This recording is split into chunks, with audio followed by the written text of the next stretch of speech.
भाईचारे के इस जहर ने हम सबको खत्म करके रख दिया है। आप यदि सोचते हैं कि अभी तो ये बांग्लादेश में हो रहा है और भारत में ऐसा नहीं होगा, हम सब सुरक्षित हैं, तो ये आप सबका भ्रम है। बांग्लादेश कभी भारत का हिस्सा हुआ करता था।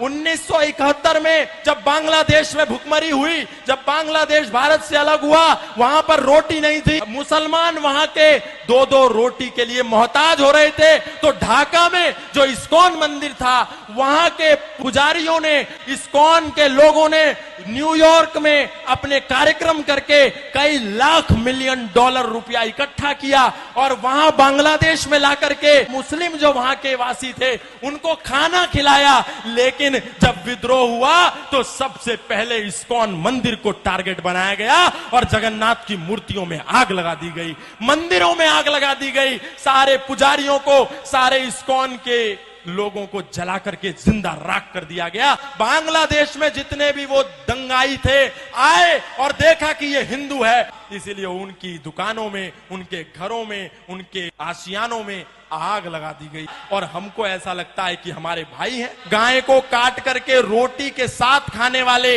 और गाय को अपने घर में बनी पहली रोटी देने वाले कभी भी भाई नहीं हो सकते, कभी भाई नहीं हो सकते।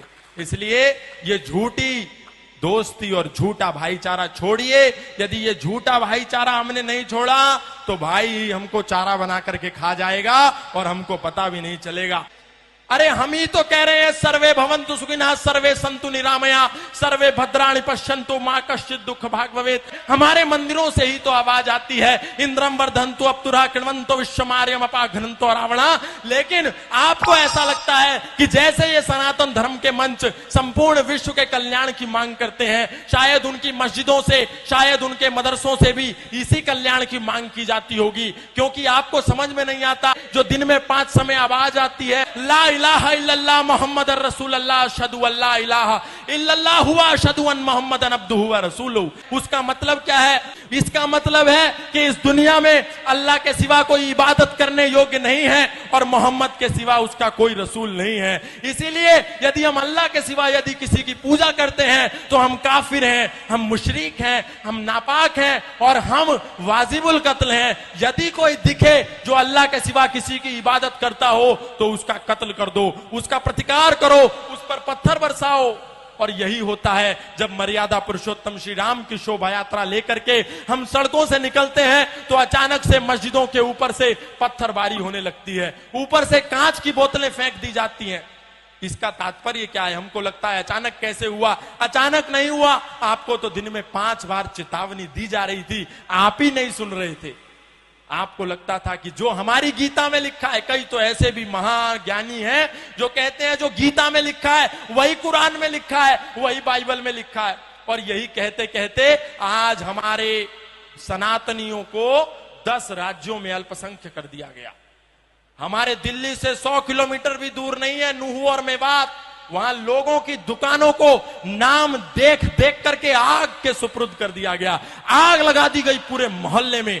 और ये आगजनी जो आज बांग्लादेश में हो रही है, ऐसी आगजनी प्रत्येक दिन भारत के कई राज्यों में होती है, लेकिन हम सो रहे हैं। हम जय जय श्री राम, जय जय श्री राधे, जय जय श्री कृष्णा के नारे लगाते हैं, लेकिन कभी नहीं देखते कि मर्यादा पुरुषोत्तम श्री राम ने एक महिला के सम्मान के लिए 7 समुंदर पार जाकर के दुनिया का सबसे बड़ा सेतु बना करके 50 किलोमीटर का सेतु बांध करके उस अत्याचारी, उस पापी को मारा।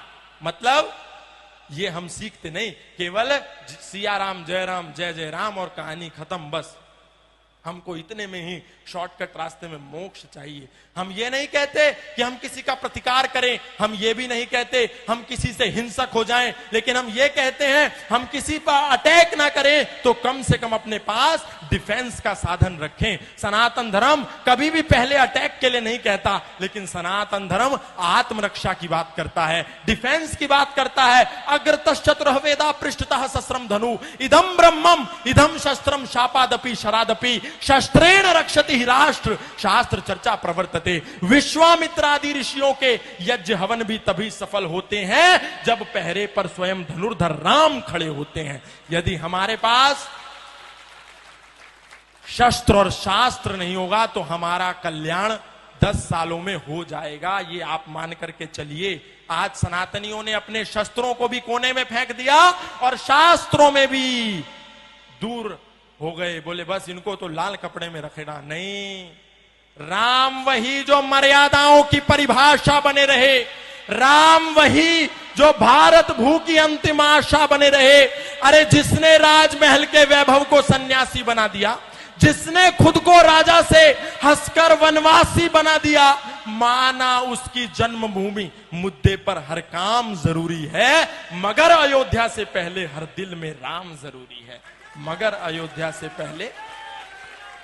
इसलिए संकल्प लेकर के कहिए कि आज के बाद हम जातिवाद नहीं करेंगे।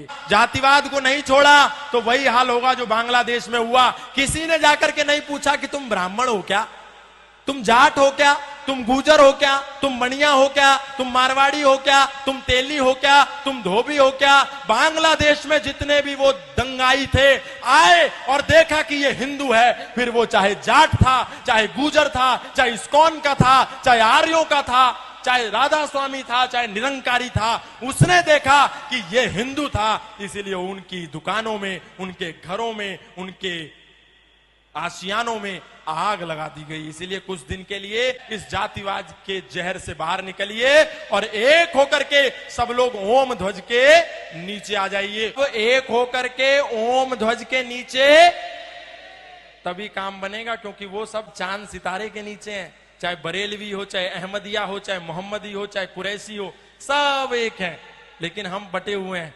ये छोड़िए, हम सब अभी